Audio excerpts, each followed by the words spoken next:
사랑의 근심이라는 제목을 이렇게 갖게 된 것은 바울이 고린도 교회를 너무 사랑하는데 그 사랑에 그치지 않는 근심이 있어서. 여러분, 우리는 사랑하면 행복하고, 사랑하면 기쁘고, 사랑하면 즐겁고 이렇게만 생각하는데, 사랑은 때로는 아프기도 하고 힘들기도 하고 어렵기도 하고 근심도 있습니다. 하나님은 우리를 너무 사랑하십니다. 우리 예수님, 성령님도 말할 수 없이 사랑했죠.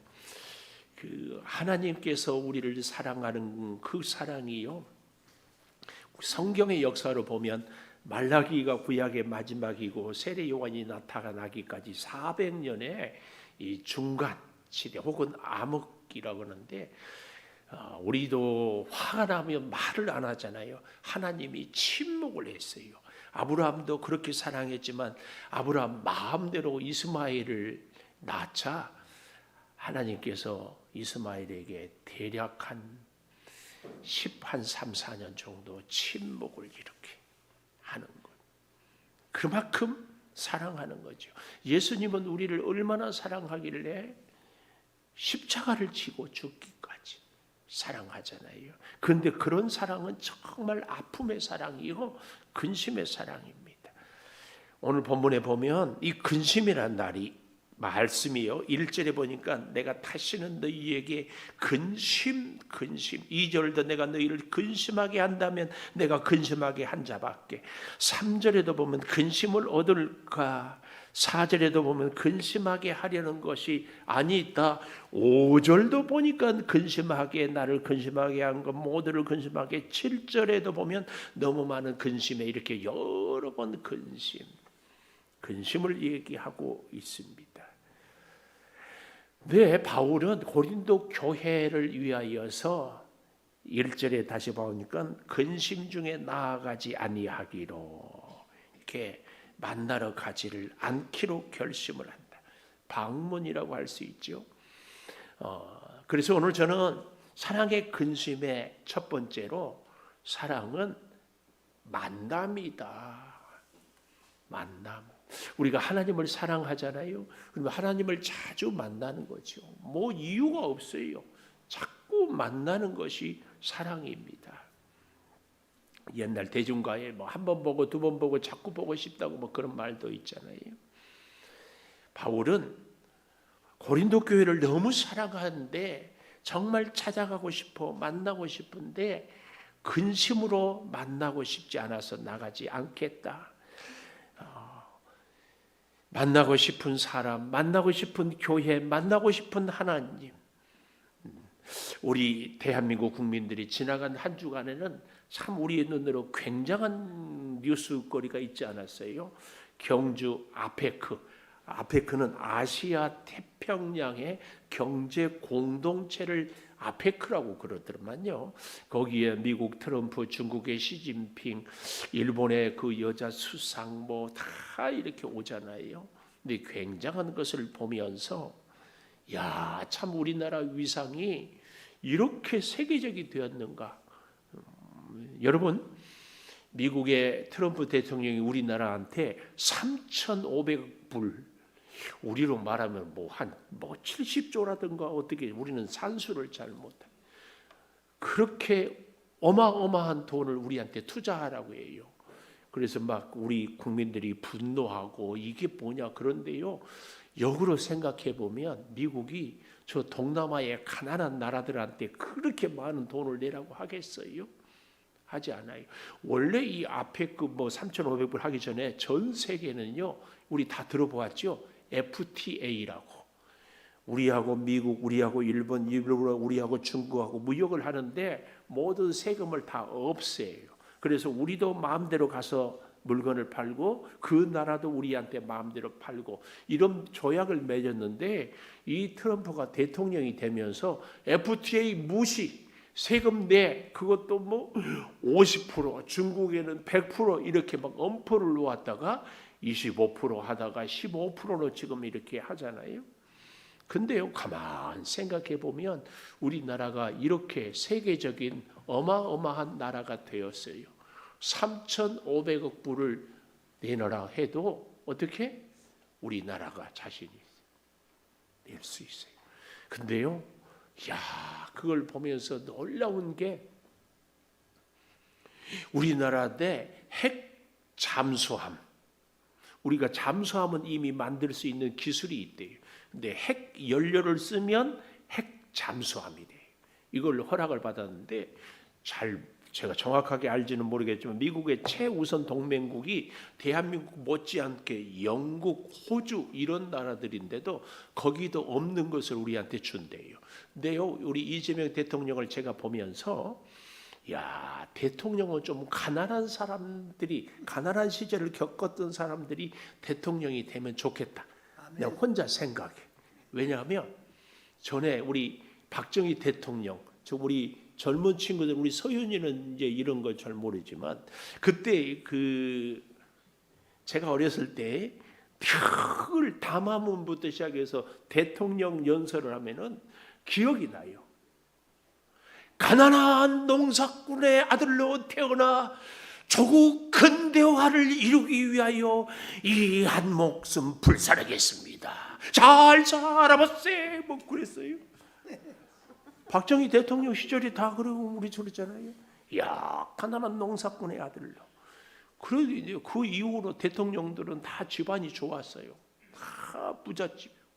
그래서 그랬는데 우리 이재명 대통령이 뭐 학교도 제대로 못 다녀가지고 공장에서 일하는, 흔히 말해서 공돌이였어요. 공돌이.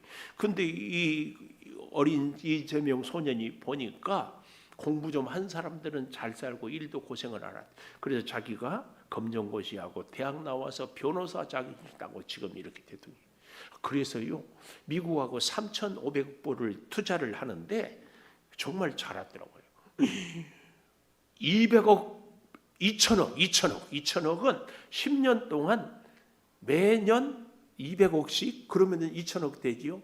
이렇게 우리로 말하면 이재명 대통령이 내가 보니까 돈이 없어 살아가지고 우리가 물건 하나 사려면은 돈이 있으면 일시불, 카드 할 때 그래도 반드시 결제할 때 물어보잖아요. 일시불 할까요? 그 다음에 뭐라고? 할부. 이 할부 제도를 아는 거야 이재명 대통령. 그래가지고 2천억을 10년 할부로 투자하기로 이렇게 얘기를 했어요. 1,500불은 어떻게 했어요? 조선업 쪽으로. 그래서요, 미국이 우리한테 핵 잠수함 그 연료를 우리로 쓸 수 있게 이재명 대통령이 제안을 하니까 제가 알기로는 하루 뒤에 미국이 오케이 사인이 떨어졌어요. 이건 어마어마한. 근데요, 왜 그런 줄 아세요? 우리나라 조선 기술, 배를 만드는 기술이 세계 최고예요. 미국은 군함, 잠수함을 못 만들어. 그래서 우리가 그 미국 가서 우리 기술자들이 만들고 앞으로 5년 내에 그 8,000톤급 잠수함을 4대를 건조해야 되는데 우리 대한민국 기술이, 여러분 잘 알지요? 탱크도요, 원래 2차 세계대전 때 롬멜의 전차 부대 유명하잖아요. 우리까지 다 알고 있어요. 근데 지금 독일은 탱크를 못 만들어. 폴란드가 독일하고 우리한테 주문을 하니까 독일도 오케이 했는데 문제는 기한이 10년이나 걸려요. 전부 없으니까 다시 공장 지어야 되고 기술자 해야 되고. 근데 우리는 훨씬 저렴하게 바로 줄 수 있어요. 세계적으로. 그래서요, 우리가 우리 참, 그러니까 하나님은 놀라워요. 우리가 이북하고 늘 대치하고 국방에 신경을 쓰다 보니까 우리는 계속 무기를 이렇게 만들고 했는데 이게 축복이 될 줄 누가 알았어요? 세계에 5손가락 안에 들어가는 최고의 무기를 만들어 수출을 하게 돼. 이게 그러다 보니까 미국은 세상에 사람 기술자들이 잠수함을 안 만들어.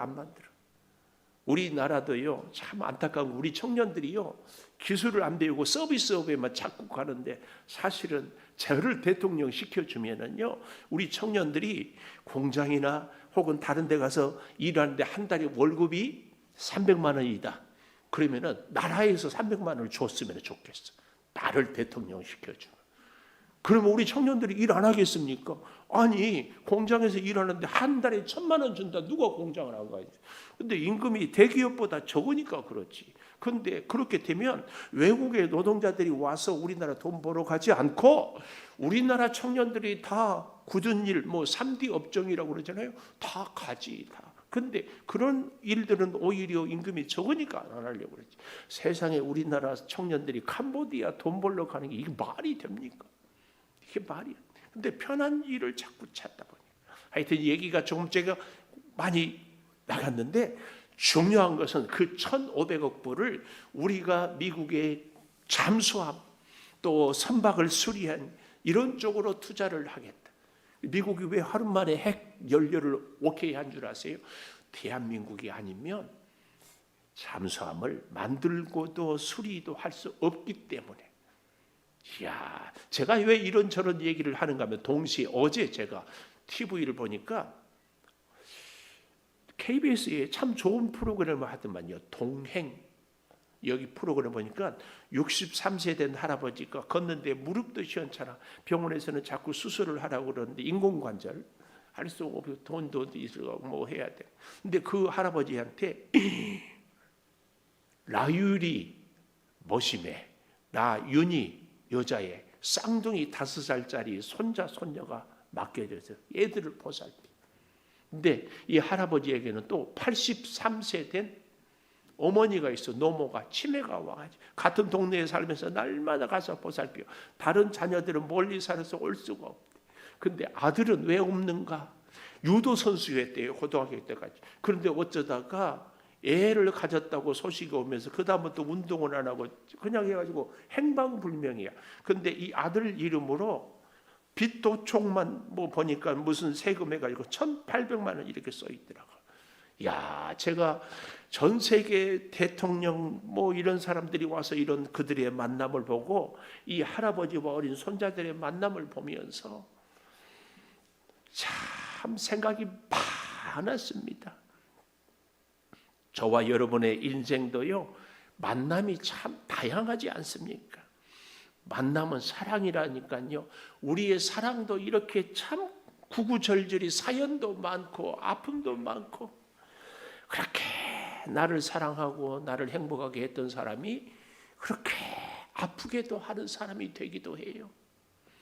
그렇게 나를 힘들게 했던 사람이 내 인생의 생명의 은인이 되기도 하고. 우리의 만남은 이렇게 복잡하고 다양합니다.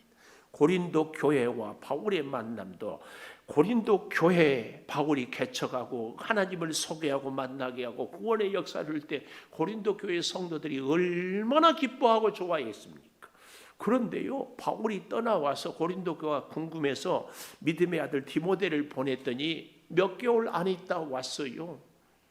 그러면서 하는 말이, 바울 선생님, 고린도 교회가 문제가 심각합니다. 제사도 문제고 여자들이 수건을 쓰는 문제도 음식의 문제도 더더구나 가장 심각한 문제는 분파가 많습니다. 서로 교인들이 하나가 되지 못합니다. 이 얘기를 듣고 바울이 안 되겠다 싶어서 고린도 교회를 방문했어요. 고린도 교회를 방문을 한 것이 고린도 후서 1장 15절 이하에 보십시다. 고린도 후서 1장 15절에 보니까 내가 이 확신을 가지고 너희로 2번 은혜를 얻기 위하여 먼저 너희에게 이르렀다가, 그러니까 처음에는 개척하러 갔다가 그 다음에 디모데를 보냈는데 문제가 있다고 바울이 가서 2번이나 찾아갔다가 너희를 지나 마게도냐로 갔다가 다시 마게도냐에서 너희에게 가서 너희의 도움으로 유대로 가기를 계획하였지만 계획할 때 내가 절대로 경솔히 하지 아니하였다. 17절 혹 계획하기를 육체를 따라 계획하여 예예하면서 아니라 하는 일이 내게 있겠느냐. 내가 경솔히 계획하지도 않고 내 형편에 따라서 예하고 노하지도 않았다. 그런데 내가 너희와 약속한 대로 가지 못한 것은 너희를 아프게 하지 아니하려고. 오늘 2장 1절 다시는 근심 중에 나아가지 아니하기로 스스로 결심했다. 왜냐하면 내가 너희를 근심하게 한다면 내가 근심하게 한 자밖에 나를 기쁘게 할 자가 누구냐. 이 2절 말씀이요, 우리가 저도 목사인 저도요 읽어보는데 이게 무슨 말인지를 모르겠어요. 그래서 다른 번역 예를 들면 제가 지금 참고했던 것은 공동 번역이라는 성경은 카톨릭과 우리 개신교가 함께 번역했다 해서 공동 번역이에요. 이 공동 번역에 보니까 이 2절을 이렇게 번역을 했어요. 성경을 보면서 들어보십시오. 나를 기쁘게 해줄 사람은 여러분밖에 없습니다.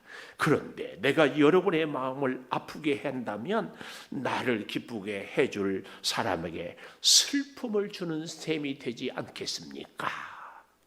즉 바울은 고린도 교회를 통해서만 기쁨을 얻는데 고린도 교회를 슬프게 한다면 그들로 기쁨을 얻을 수 없기 때문에 너희를 슬프게 하고 싶지 않다. 이 얘기가 2절의 말씀입니다. 결국 고린도 교회를 아픔으로 마음 상하게 만나고 싶지 않다 그 말이에요. 우리 중에도 가끔 그러 있죠. 심지어 부부 사이에도요. 여러분들이 아마 그러지 않았겠지만 저도 가끔 우리 사모하고 짠 하고 붙을 때가 있어요. 근데 이제 요즘에는 나이가 들어서 짠 하고 붙을 것 같으면 내가 나와. 일부러 피해. 바울이 지금 그 마음이에요. 지금 갔다가는 바울 고린도 교회하고 또 마음이 상할 것 같으니까 가지 않겠다. 그랬더니 고린도 교회 안에 있는 바울을 반대하는 사람들이 거봐라. 바울은 말뿐이지 행동으로 옮기지 않는다. 바울이 지난번에 갈 때에도 두 번째 방문에도 아무 말도 하지 않고 갔거든요. 변명도 하지 않고 그랬더니 바울이 정말 구린 데가 있어서 한마디 말도 못하고 갔다가 지금도 오지도 못하고 있잖아. 그러니 바울을 따르는 것이 얼마나 문제냐.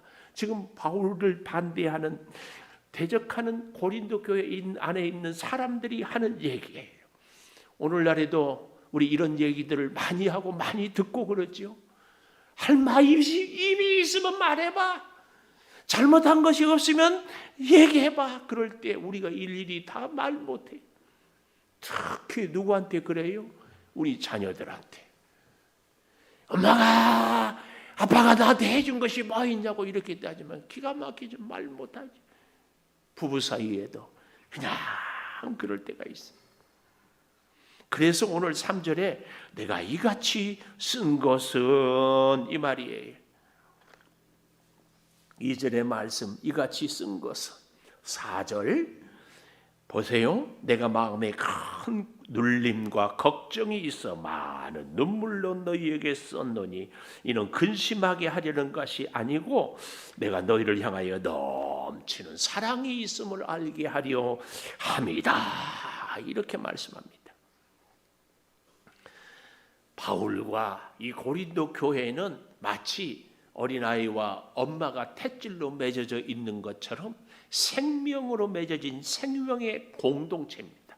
세상 사람들은 이런 공동체를 운명 공동체라고 하는데 예수를 믿는 우리들은 사실은 운명이란 말보다는 하나님에 의해서 살아가는 생명 공동체, 이 생명의 공동체에는요, 그동안의 바울의 편지가 제가 지난주에 그랬죠. 고린도 전서를 쓰고 난 이후에 지금까지 남아있지는 않지만 두 번째 편지, 세 번째 편지, 그리고 고린도 후서가 마지막 편지 네 번째 아니면 세 번째일 거라고. 근데 그 편지들에 바울이 지난번 편지에는 아주 준엄한 편지를 썼습니다. 너희들이 믿음 생활을 똑바로 해야지 이게 뭐냐, 이런 준엄한 편지도 썼었고요. 그런데 그렇게 하고 나니까 바울이 또 마음이 아프고 고린도 교회 성도들이 또 변하는 것도 없고 그래서 아프지만 가서 하고 싶지만 절제하고 가지 않고 편지를, 이게 큰 눌림과 걱정이 있다 그 말입니다.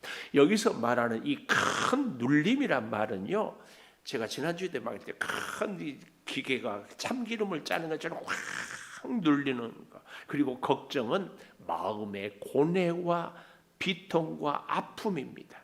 이런 문제는요, 바울이 대적자들이 교회를 휘젓는 것도 힘들었지만 진짜 바울이 힘든 것은 뭐예요? 바울이 전도하고 바울이 예수를 소개하고 바울을 따르던 고린도 교회 성도들이 바울을 믿지 않고 바울을 대적하고 오히려 대적자들의 말을 듣고 따를 때 바울이 얼마나 아팠는지 몰라요. 우리도 그러죠.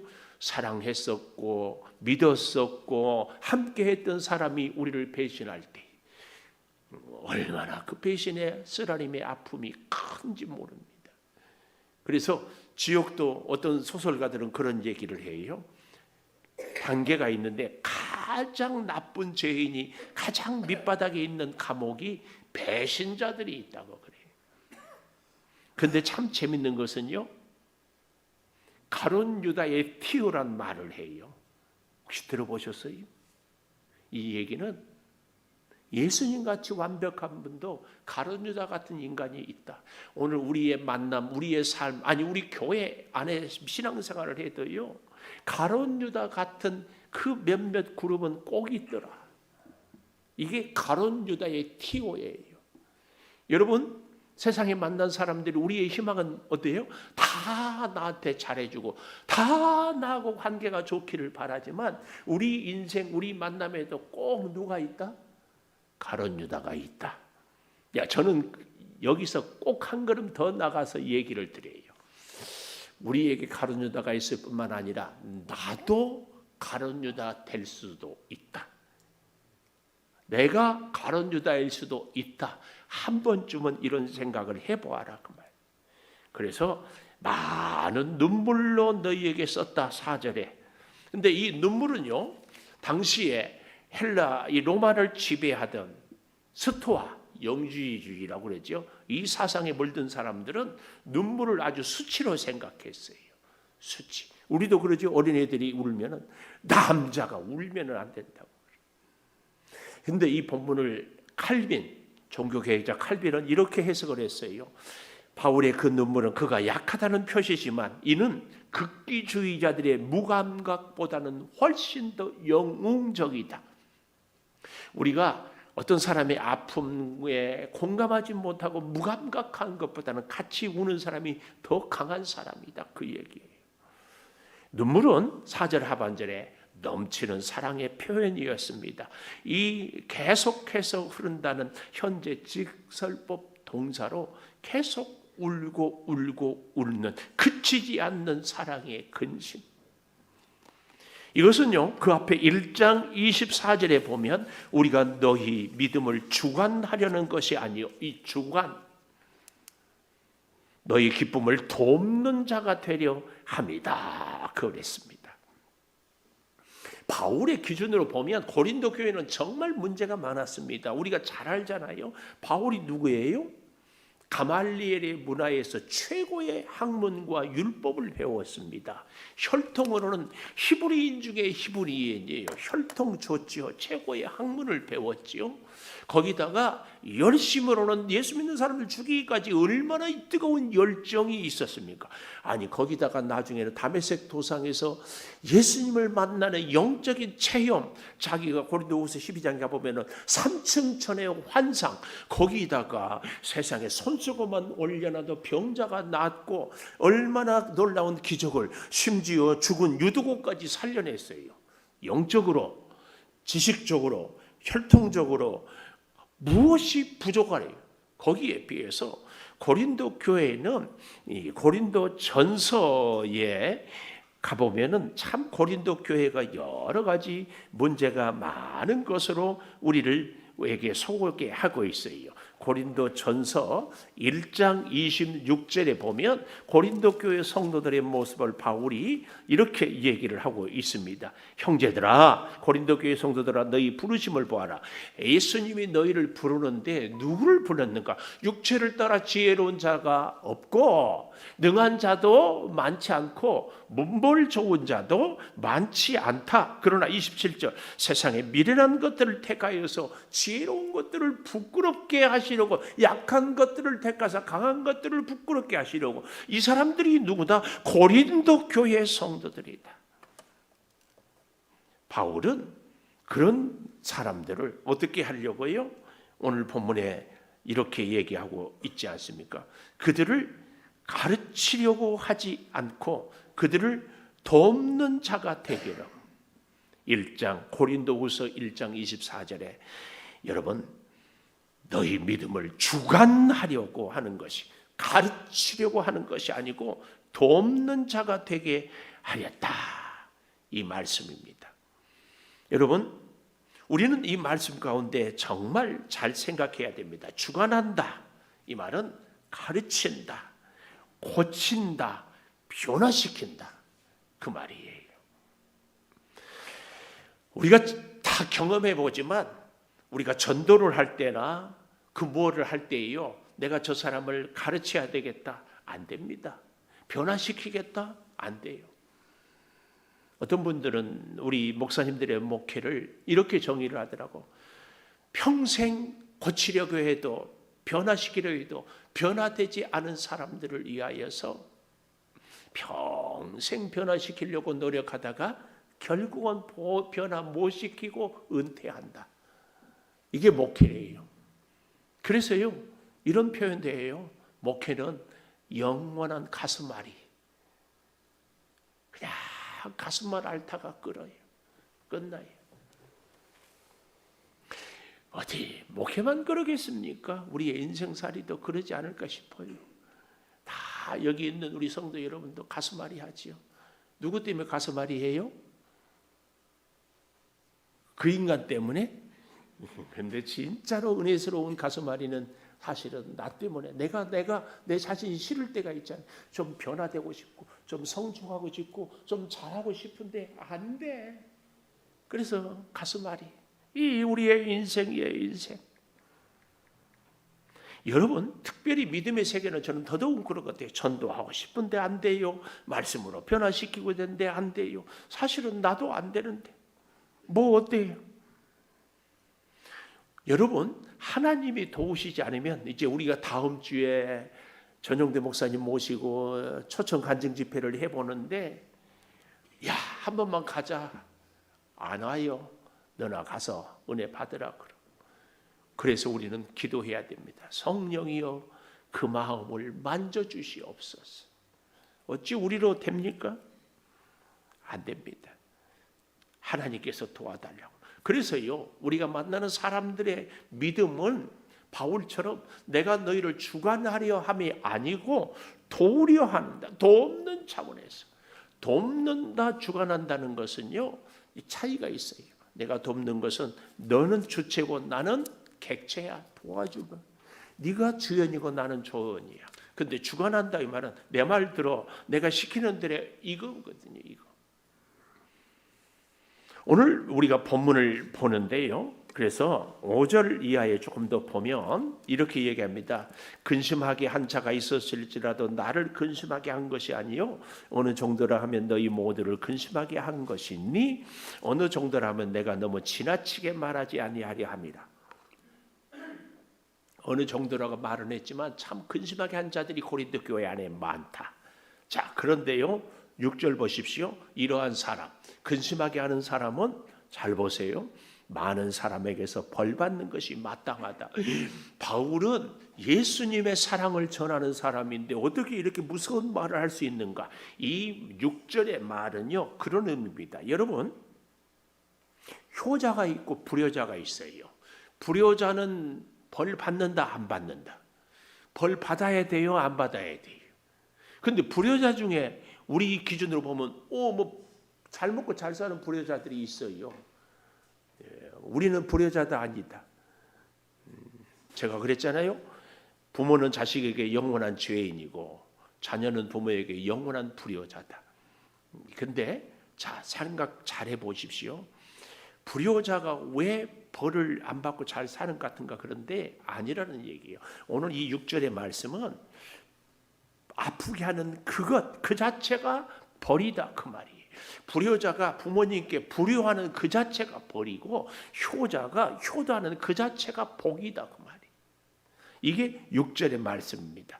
이러한 사람은 많은 사람에게서 벌 받는 것, 이미 다른 사람을 근심하게 하고 대적하는 사람들을 따르는 그 자체의 삶이 벌이다 그 말이에요. 그렇기 때문에 7절 차라리 용서하고 위로해라. 그가 너무 많은 근심에 잠길까 삼키울까 두렵다. 그러면서요 너희를 권하노니, 다시 이 권한다는 얘기가 나오잖아요. 바울은 그래서 가르친다, 다스린다 이런 표현보다도 특별히 문제 많은 교회를 향하여 권한다, 권면한다. 그들에게 사랑을 나타내라. 제가 우리 이 말씀을 공동체에 대한 얘기를 하면서 격려자가 되자는 얘기가 권한다는 얘기하고 같은 얘기입니다. 사랑하는 여러분, 오늘 우리는 사랑은 만남인데 근심의 사랑으로도 만나서 그를 격려한다면, 권면한다면 우리의 사랑이 아름다운 열매를, 특별히 우리의 사랑하는 가장 가까운 사람들, 아니 바울처럼 아프게 하는 사람을 우리가 만날 때에 권면하고 격려하는 그 만남. 지난주 뉴스에 우리가 다 봤겠지만 트럼프도 시진핑도 이번 아페크의 주인공은 아니고, 제가 보니까 젠슨 황? 예, 젠슨 황이 있죠. 저는 그 사람 이름을 보고 우리나라 사람인 줄 알았어요.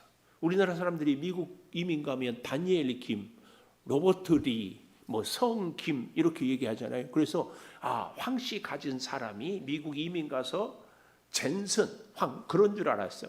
그래서 내가 네이버 찾아보니까 대만 사람이더만요. 대만 사람이 갔는데, 이야, 이건희 회장이요. 그 회사가 뭐지요? 갑자기 이렇게. 젠슨 황의 회사 이름이 뭐예요? 엔비디아. 이 회사가 조금 할 때, 그때 삼성은 이미 세계적인 기업이 반도체로. 근데 이건희 회장이 컴퓨터가 아니라 친필로 써가지고, 미스터 젠슨 황 참 귀한 사람인데 앞으로 우리 삼성과 꼭 협업하자. 손수 친필 손편지라고 그랬죠. 써서. 그러니까 이 나이 어린 이제 작은 가게를 하는 젠슨왕이 감동해가지고 지금까지 삼성하고 이렇게 좋은 관계를 맺고 산대요. 이야, 여러분, 부모된 우리가 그 누군가의 좋은 관계가 우리의 자녀 세대까지 이어진다면 얼마나 좋겠어요. 최고의 만남은 부모된 우리가 하나님과의 만남이죠. 아닌가요? 하나님과 정말 좋은 만남. 하나님, 저의 연약함도 아시고 저의 소원도 아시고 나에게 맡겨주신 자녀도 있습니다. 하나님께서 은혜를, 지혜를, 돌보심을 허락하여 주시옵소서. 그런 부모를, 그런 아버지 어머니를 두는 자녀들은 얼마나 복될까요? 사랑하는 여러분, 오늘 우리의 이 사랑의 근심은, 사랑은 뭐래요? 격려하고 권면하는데 제일 중요한 것이 사랑은 만남이에요. 만남. 두 번째로 그런가 하면은 7절에 보니까 이런 말씀이 나와요. 7절. 너희는 차라리 그를 용서하고 용서. 10절에 보면 너희가 무슨 일이든지 누구를 용서하면 나도 그리하고 내가 만일 용서한 일이 있으면 용서한 그것은 너희를 위하여 그리스도 앞에서 한 것이니. 그리스도 앞에서 용서. 예수님의 심령으로 살아가는 사람은 용서. 사랑은 전하기 위해서는 아플 때가 있습니다. 사랑이 온전히 전해지지 않아서 아프고요. 그런데요, 그때마다 진짜 사랑은 열매가 꼭 맺어야 되는데 그 열매는 용서의 열매입니다. 용서. 사랑하는 여러분, 아픔을 갖고도 사랑하는 사람은 용서합니다. 자녀로 인하여서 말할 수 없이 아프지만 그 자녀를 끝까지 부모는 용서합니다. 근데 이 사실에 여러분 꼭 한 가지 기억하십시오. 내가 용서를 베풀어야 할 사람이 남편일 수도 있고 아내일 수도 있고 부모일 수도 있고 자녀일 수도 있고 형제일 수도 있고, 특히 우리는 교회니까 교회 안에서 내 마음에 안 드는 사람들 용서해야죠. 아멘 좀 합시다. 용서합시다. 아멘. 근데요, 한 가지 꼭 생각하십시오. 내가 용서를 베풀어야 할 일보다도 내가 용서받을 일이 10배, 100배 많다. 1부 때도 아무도 이 얘기하니까 아멘을 안 하고 2부 때도 3부 때도 아멘을 안 해. 다시 내가 용서를 베풀어야 될 사람보다도 내가 용서받아야 할 사람이 훨씬 많아요. 아멘. 제가 여러분 가정을 얘기하지 않겠습니다. 우리 집 사모가요, 저하고 이제 티격태격 할 때가 있잖아요. 요즘엔 웬만하면 티격태격 안 합니다. 왠 줄 아세요? 서로 아킬레스건을 안 건드려. 바울이 고린도 교회를 방문하지 않는 것처럼. 그런데요, 이렇게 보면은 서로 감정이 삭혀서 얘기하다 보면은요, 30년, 40년 전에 그날 날씨가 어땠고, 그날 시간이 어땠고, 그날 표정이 어땠고, 이것을 아주 자세히 기억해. 그 내가 정말 기가 막혀. 아니 40년 넘도록 살 때에 싸울 일이 많았겠어요? 잘 지내는, 행복하고 그냥 잘 지낼 때가 많았겠어요? 시간적으로 많이 싸우기만 했을까요? 근데 잘해준 것은 기억을 한다 안 한다? 안 해. 특히 누가? 여자들이. 여기 있는 분들 말고 여자들이요, 자기를 아프게 하는 것은 아주 정확하게 기억해. 잘해준 것은 다 잊어버려. 근데 그렇게 아프기만 했으면 못하러 지금까지 살아. 잘해주니까 살았지. 아닌가요? 진짜인데. 여러분, 우리는요, 잘 기억해야 됩니다. 용서는요, 사랑의 꽃이고 사랑의 열매입니다. 자녀를 우리가 양육할 때 수없이 실수해도 다 이미 우리는 사랑의 용서를, 훈련을 얼마나 많이 받았는지 몰라요. 그래서요, 8절에 보십시오. 8절. 너희를 권하노니, 이 말씀이 나오잖아요. 아까도 24절에도 너희 기쁨을 돕는 자가 된다. 이게 다 같은 말입니다. 권한다, 이 말은 헬라어로 파라클레오, 파라클레토스, 성령과 같은 단어예요. 부른다, 곁으로 부른다, 위로한다. 이 말도 아까도 말씀드렸지만 가르치다는 말이 아니라 권한다. 가르치면 뭐예요? 나는 알고 너는 모른다. 나는 옳고 너는 틀렸다. 나는 잘하고 너는 못한다. 그러니까 나 말을 듣고 나한테 배우라. 이게 가르침이에요. 근데 권한다는 얘기는요, 네가 하는 거 잘하도록 나는 조력자, 어시스트 도울 뿐이다. 너는 주체고 나는 보조자다. 네가 선택하고 네가 결정하고 네가 행동해. 주도적으로 삶을 살아라. 바울은 많은 문제가 있는 고린도 교회에 권한다, 그 말이에요.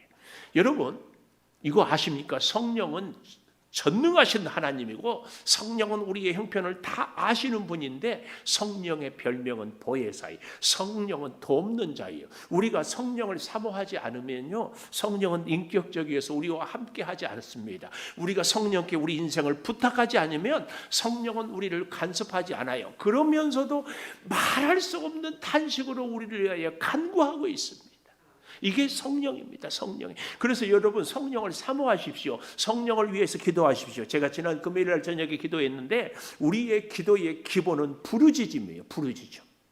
부르짖음. 다윗이 굴에 있어서 부르짖었고, 아브라함도 소돔 고모라를 위해서 부르짖었고, 야곱도 야복 나루터에서 나를 축복하지 않으려면 하고 부르짖어요. 기본입니다. 기본. 성령과 우리와의 관계의 기본, 성령을 사모하시고 성령을 모시고 성령을 의지하고 성령께 나의 주권을 맡겨 드릴 때에 그때 성령의 역사하는 것입니다. 그런데 우리가 사랑의 열매는 용서라니까요. 나 혼자 용서할 수 없으니까 성령이여 나를 도와주십시오. 이겁니다. 이런 우리들에게 이제 잘 보십시오. 10절에 보니까 너희가 무슨 일에든지 기쁜 일, 슬픈 일, 아픈 일, 누구를, 이 말은 누구든지 용서하면 나도 그리하고. 우리 떠오르지요? 예수님이 가르쳐 준 기도에도 우리가 우리에게 죄 지은 자를 사하여 준 것 같이 우리 죄를 사하여 주옵시고. 용서, 그리고 용서한 그것은 너희를 위하여 그리스도 앞에서 한 것이라. 꼭 기억하십시다. 그런데요, 오늘 본문에 좀 더 중요한 얘기가 11절에 나옵니다. 이렇게 용서하는 것은 이는 11절 우리로 사탄에게 속지 않게 하려 합니다. 사탄에게 속는다는 것이 뭐예요? 사탄의, 여기 본문에 보니까 계책이란 말이 나오죠. 그 다음 줄에 이것은 올무, 함정. 사탄의 계책은 뭐냐? 반드시 사탄이 우리를 시험할 때요, 무엇으로 시험한 줄 아십니까? 옳고 그름, 정의에 대해서. 선악과가 뭐예요? 선과 악을 분별하는 것. 선악을 아하고 분별하는 것은, 선악의 기준은 오직 창조주 하나님뿐입니다. 여러분 잘 기억하십시오. 저 사람 내가 보니까 옳다, 저 사람 내가 보니까 틀렸다. 이건 우리가 하나님의 영역을 월권하는 겁니다. 내가 볼 때는 틀렸지만 하나님이 볼 때는 내가 틀릴 수 있어요. 잘 기억해야지. 그래서 제가 아까 드렸던 말씀이, 내가 용서를 베풀어야 될 것보다 10배, 100배 용서 받아야 할 일이 정말 나에게 많다. 누구에게? 내 마음에 안 드는 그 사람한테 내가 용서 받을 일이 더 많다. 아멘 좀 해요. 아멘. 내 속삭이는 내 남편한테 내가 용서 받아야 할 일이 더 많다. 입국 다물고 있는 거 봐, 좀. 왜 이걸 몰라요? 왜 이걸 몰라? 사탄은요, 예수 믿는 우리를 속일 때에 항상 정의를 갖고 옳다, 이것을 갖고 사탄은 우리를 올무에 빠뜨립니다. 사탄은 네가 옳아, 네 생각대로 해야 돼, 저 인간 틀렸어, 저 인간 문제야, 저러면 안 돼, 그렇게 하면서 반드시 우리를 시험합니다. 특히 누구를 이렇게 시험할까요? 목사, 성도들을 보면 예배 시간에 늦게 오고 예배 시간에 졸고 기도 좀 하자고 해도 안 나오고, 아니 이 특별 기도 일주일이라도 좀 오면은 좋잖아. 집이 멀기를 해, 남편 뒷바라지 일을 해, 학교를 보내기를 해, 뭐 출근을 하기를 해, 아무 문제가 없는데 안 와. 그러고는 뭐라 그래요? 목사님 설교가 은혜가 안 돼요, 몸이 피곤해요, 뭐 다 핑계를 대죠. 그리고 자기는 잘못이 있다 없다? 없어. 누가 잘못이? 다 환경이 문제고 교회가 문제지, 뭐 다 이렇게 생각하는 거죠. 여러분, 옳고 그름은요 사탄의 계략이에요. 누가 옳아요? 우리는 옳고 그름을 판단할 자격이 아니에요. 그것은 그 하나님께. 꼭 기억하십시오. 꼭 기억해야 됩니다. 근데 너무나 많은 실수를 우리는 해요. 목사 눈으로 교인들을 저렇게 신앙생활을 해서 무슨 복을 받겠어, 저렇게 기도 안 해가지고 잘 되기를 바래, 저렇게 봉사 안 하고 아이고 뺀질이, 아이고 그런 생각 한다 안 한다? 목사가 하겠어요 안 하겠어요? 마찬가지로 성도된 여러분도, 나는 기도하는데 기도 안 하고, 나는 성경을 날마다 읽는데 안 읽고, 나는 봉사하는데 안 해. 그 더 웃기는 건 자기는 또 하지도 않으면서 뭐 교회가 이러냐 뭐 저러냐 막 이래. 아닙니다. 이게 사탄의 계책입니다. 그러면은 하나님은 우리가 잘못했을 때 내버려 두냐? 아니에요. 잘못했을 때 바른 길을 이끌어요. 그런데요, 꼭 기억하십시오. 하나님이, 아니 우리 예수님이 우리의 잘못을 바르게 세우는 방법과 사탄이 세우는 방법은 확연하게 다릅니다. 우리는 이걸 분별할 수 있어야 돼요. 주변의 사람들이 내가 옳고 내가 믿음도 없고 내가 잘한다고 하잖아요. 여기서 그치면 이건 사탄의 계략에 놀아나는 겁니다. 사탄이 언제 우리를 시험합니까? 열심히 기도했을 때. 예수님이 40일 금식 기도할 때 가장 먼저 사탄이 찾아와서 돌이 떡이 되게 해라, 너 능력 있잖아, 그랬잖아요.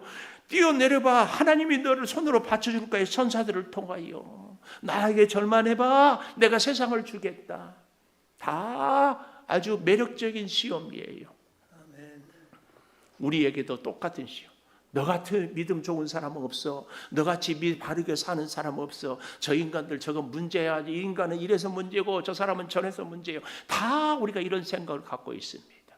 그리고 그 다음 예수님과 사탄의 가장 큰 차이는 어디에 있어요? 예수님은 제자들에게 잠시도 깨어 있을 수 없더냐. 제발 정신 차리고 기도하자. 그리고 예수님은 가서 땀방울이 핏방울이 되도록 기도했습니다. 죄인들을 위해서 십자가를 쳤습니다. 여러분, 누군가의 문제가 있어서 그를 고치고 그를 권하고 그를 가르치려면 우리는 예수님처럼 해야 됩니다. 마귀처럼 하면 안 돼요. 예수님처럼 하는 것과 마귀처럼 하는 차이가 어디에 있어요? 예수님은 땀방울이 핏방울이 되도록 기도하고 예수님은 십자가를 쳤습니다. 마귀는 아무 대가 지불을 희생을 하지 않았어요. 내 마음에 안 드는 사람, 문제가 있는 사람에 대해서 이러쿵저러쿵 얘기할 때 내가 그 사람의 아픔을 공감하고 내가 그 대가를 같이 지불한다면 예수님의 방법입니다. 그런데 나는 아무 대가를 안 해요. 일만 하고 정죄만 하고 판단만 하고 불평만 하고 있으면 나도 모르게 마귀의 게임에 빠져 있다. 꼭 기억하십시오. 정신 차리고 기억했으면 좋겠어요. 우리 방송실 시 좀 한번 띄워보십시오. 하나님은 3등입니다. 전에도 제가 한두 번 올렸던 것 같은데 1등은 내 인생에 내가 하고 싶은 일, 2등은 꼭 해야만 일, 그리고 그 일, 저 일 다 끝나면 3등은 하나님 만나는 일. 또 그 다음으로 또 넘겨보십시오. 어려운 일이 생길 때도 하나님은 3등이에요. 내 힘으로 해보고 안 되면 이 사람 저 사람 찾아가서 부탁해보고, 그래도 나도 안 되고 사람도 안 되고 할 때 하나님을 세 번째 찾아요. 가장 가까이 있는 건 내 자신, 그 다음은 내 마음을 알아주는 사람, 그 다음이야 하나님. 또 넘겨보십시오. 그런데 하나님께 나는 1등입니다. 하나님은 언제나 내가 1등이야. 괴로워할 때 만사 제쳐놓고 아무도 내 곁에 없다고 생각할 때 홀로 내 곁에 와서 하나님께 나는 1등입니다. 이 시의 하이라이트는 맨 마지막이에요. 내게 1등이신 하나님을 나도 1등으로 모시고 싶습니다. 요 대목이었잖아요. 우리도 그렇죠? 하나님께 1등인 것처럼 내 인생에도 하나님이 1등이기를 원합니다. 우리 이렇게 살 수 있을 줄 믿습니다.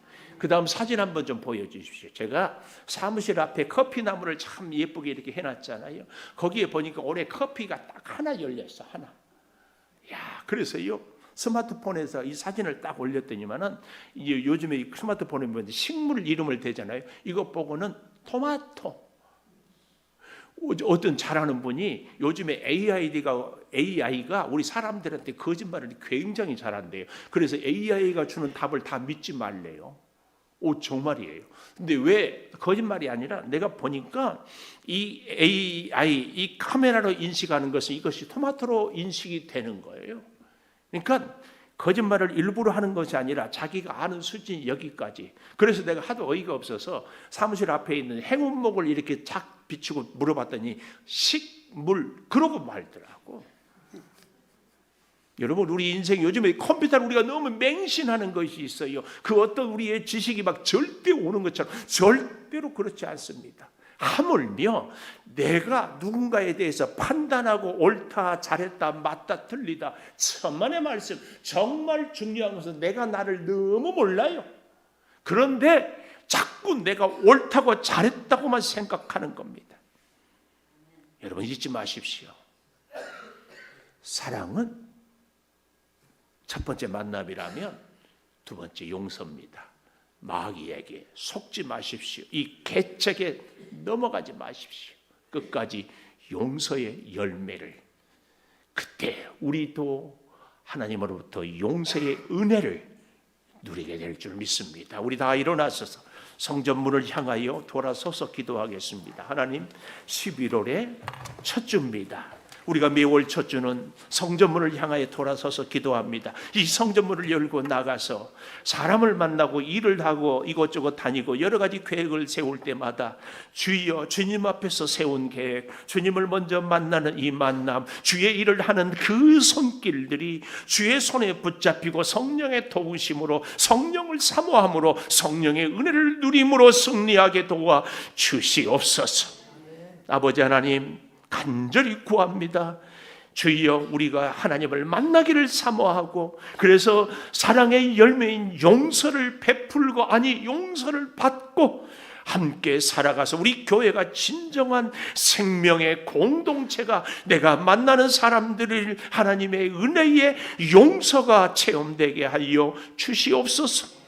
지금은 우리 주 예수 그리스도의 은혜와 아버지 하나님의 무한하신 사랑과 성령의 감동하심이 영원토록 함께 하시옵기를 간절히 축원하옵나이다. 아멘.